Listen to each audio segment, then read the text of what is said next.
दोस्तों, आज की कहानी है बहू ने भेजा सास को वृद्धा आश्रम। कहानी अगर पसंद आए तो वीडियो को लाइक और सब्सक्राइब जरूर करना। तुषार का तबादला मुंबई हुआ तो रश्मि यह सोचकर खुश हो उठी कि चलो इस बहाने फिल्मी कलाकारों से मुलाकात हो जाएगी। वैसे कहाँ मुंबई घूमने जा सकते थे। तुषार ने मुंबई आकर पहले कंपनी का कार्यभार संभाला, फिर बरेली जाकर पत्नी व बेटे को ले आया। इधर उधर घूमते हुए पूरा महीना निकल गया। धीरे धीरे दंपति को महंगाई व एकाकीपन खलने लगा। उनके आसपास हिंदी भाषी लोग ना होकर महाराष्ट्र के लोग अधिक थे, जिनकी बोली अलग तरह की थी। काफ़ी मशक्कत के बाद उन्हें तीसरे माले पर एक कमरे का फ्लैट मिला था, जिसके आगे के बरामदे में उन्होंने रसोई व बैठने का स्थान बना लिया था।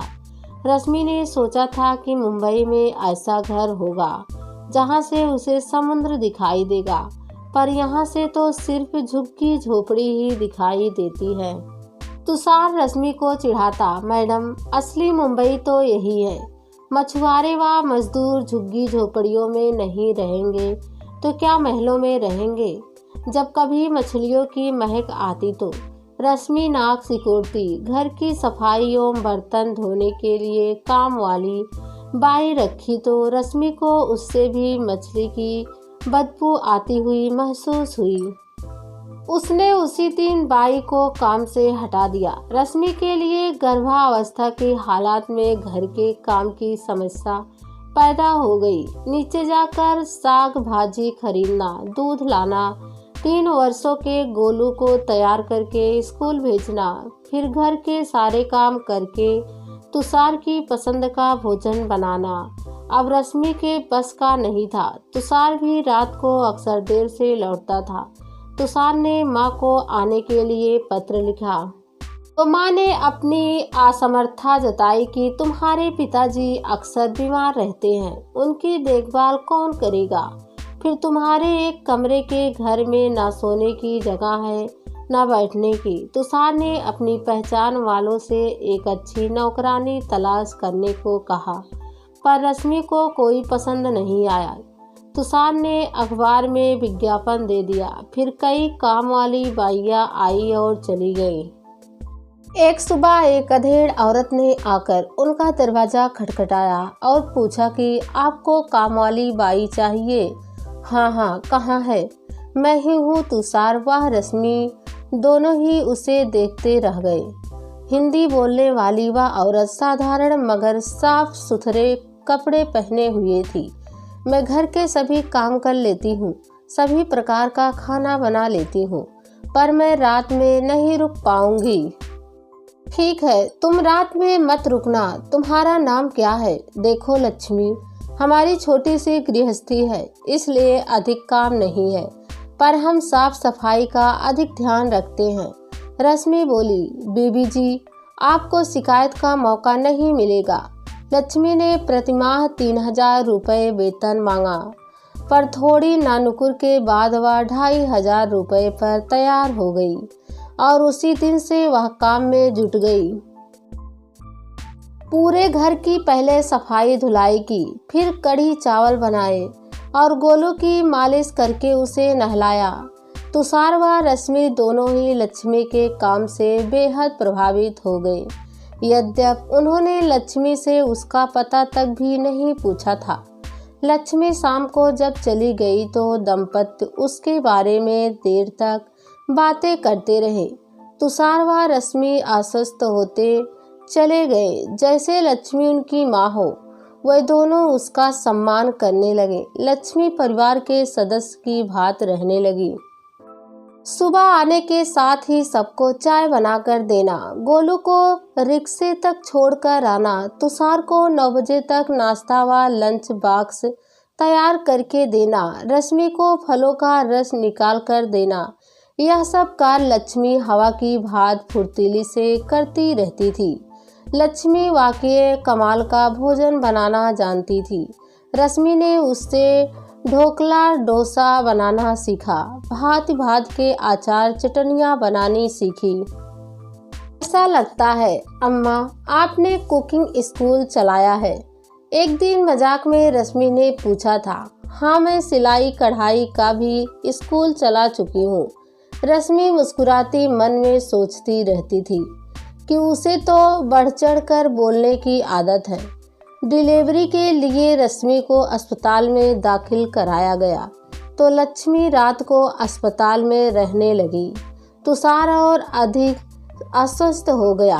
उसने माँ को फोन कर दिया कि तुम पिताजी की देखभाल करो, यहाँ लक्ष्मी ने सब संभाल लिया है। रश्मि को बेटी पैदा हुई। तीसरे दिन रश्मि नन्ही सी गुड़िया को लेकर घर लौटी। लक्ष्मी ने उसे नहला धुलाकर बिस्तर पर लिटा दिया और हरीरा बनाकर रश्मि को पिलाया। लक्ष्मी अम्मा, आपने मेरी सास की कमी पूरी कर दी, कृतज्ञ होकर रश्मि बोली थी। तुम मेरी बेटी जैसी हो, मैं तुम्हारा नमक खा रही हूँ तो फर्ज निभाना मेरा कर्तव्य है। तुषार ने भी लक्ष्मी की खूब प्रशंसा की।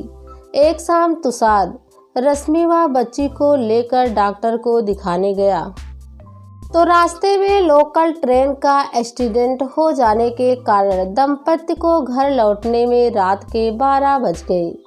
घर में ताला लगा देख दोनों अवाक रह गए। अपने पास रखी दूसरी चाबी से उन्होंने ताला खोला। वह आसपास नजरें दौड़ाकर लक्ष्मी को तलाश करने लगी।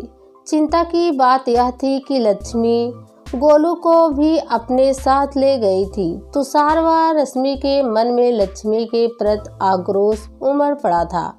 रश्मि बोली, यह लक्ष्मी भी अजीब नौकरानी है। एक रात यहीं रह जाती तो क्या हो जाता, गोलू को क्यों ले गई। बच्चे के चिंता पति पत्नी को काटने लगी। पता नहीं लक्ष्मी का घर किस प्रकार का होगा, गोलू चैन से सो पाएगा या नहीं। पूरा रात चिंता में गुजारने के पश्चात जब सुबह होने पर भी लक्ष्मी अपने निर्धारित समय पर नहीं लौटी तो रश्मि रोने लगी। नौकरानी मेरे बेटे को चोरी करके ले गई, पता नहीं मेरा गोलू किस प्रकार में होगा। तुषार को भी यह लग रहा था कि लक्ष्मी ने जानबूझकर गोलू का अपहरण कर लिया है। नौकरों का क्या विश्वास, बच्चे को कहीं बेच दे या फिर मोटी रकम की मांग करे। लक्ष्मी के प्रति शक बढ़ने का कारण यह भी था कि वह प्रतिदिन उस वक्त तक आ जाती थी। रश्मि की रोने की आवाज़ सुनकर आसपास के लोग जमा होकर कारण पूछने लगे। फिर सब लोग तुषार को पुलिस को सूचित करने की सलाह देने लगे। तुषार को भी यही उचित लगा। वह गोलू की तस्वीर लेकर पुलिस थाने जा पहुंचा। लक्ष्मी के खिलाफ बेटे के अपहरण की रिपोर्ट पुलिस थाने में दर्ज कराकर वह लौटा तो पुलिस वाले भी साथ आ गए और रश्मि से पूछताछ करने लगे। रश्मि रो रो कर लक्ष्मी के प्रति आक्रोश उगले जा रही थी।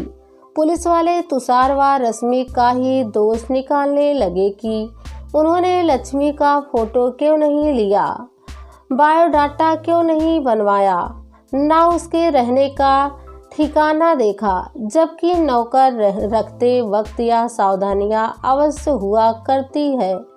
अब इतनी बड़ी मुंबई में एक औरत की खोज रेत के ढेर में सुई खोजने के समान है। अभी यह सब हो ही रहा था कि अकस्मात लक्ष्मी आ गई। भौचक्के से रह गए, हमारा गोलू कहाँ है? तुषार व रश्मि एक साथ बोले। लक्ष्मी की रंगत उड़ी हुई थी, जैसे रात भर सोई ना पाई हो। फिर लोगों की भीड़ व पुलिस वालों को देखकर वह हक्की बक्की सी रह गई थी। बताती क्यों नहीं? कहाँ है इनका बेटा?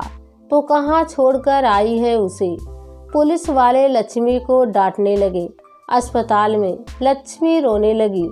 अस्पताल में तुषार के मुंह से निकला, हाँ साहब, आपका बेटा अस्पताल में है। कल जब आप लोग चले गए थे तो गोलू सीढ़ियों पर से गिर पड़ा। मैं उसे तुरंत अस्पताल ले गई।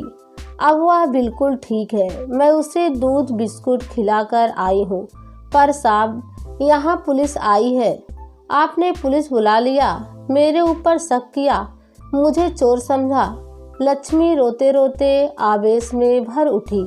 मैं मेहनत करके खाती हूँ, किसी पर बोझ नहीं बनती।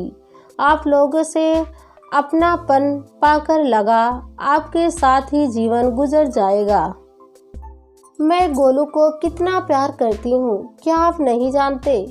फिर भी आपने, लक्ष्मी अम्मा हमें माफ़ कर दो, हमने तुम्हें गलत समझ लिया था। तुषार व रश्मि लक्ष्मी के सामने अपने को छोटा समझ रहे थे। साहब, अब मैं यहाँ नहीं रहूँगी, कोई दूसरी नौकरी ढूंढ लूँगी, पर जाने से पहले मैं आपको आपके बेटे से मिलाना ठीक समझती हूँ।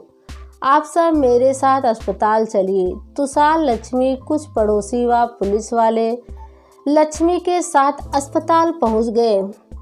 वहां गोलू को देख दंपति को राहत मिली। गोलू के माथे पर पट्टी बंधी हुई थी और पैर पर प्लास्टर चढ़ा हुआ था। डॉक्टर ने बताया कि लक्ष्मी ने अपने कानों की सोने की बालियां बेचकर गोलू के लिए दवाएं खरीदी थी। साहब, आपका बेटा आपको मिल गया, अब मैं जा रही हूँ।